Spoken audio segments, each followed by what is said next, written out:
আমরা যে মুসলিম সম্প্রদায় আমরা এখানে আছি, আমি আজকে আমার এই কণ্ঠের আওয়াজে আমার এই ভোলাহাট থানার আধিকারিক এবং আরো অন্যান্য পুলিশ কর্মী যে সমস্ত আছেন তাদের যথার্থে শ্রদ্ধার সঙ্গে বাচনভঙ্গির মাধ্যমে আমি তাদেরকে অ্যালার্ট করছি যে আপনারা আমাদের এই সমাবেশকে সহযোগিতা করুন।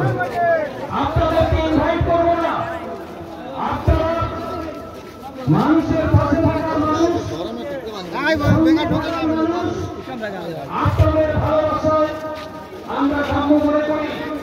তাই আমরা না বলেও তাদেরকে বলছি সমাবেশকে সফল হওয়ার লক্ষ্যে তাদের সহযোগিতায় কাম্য মনে করি।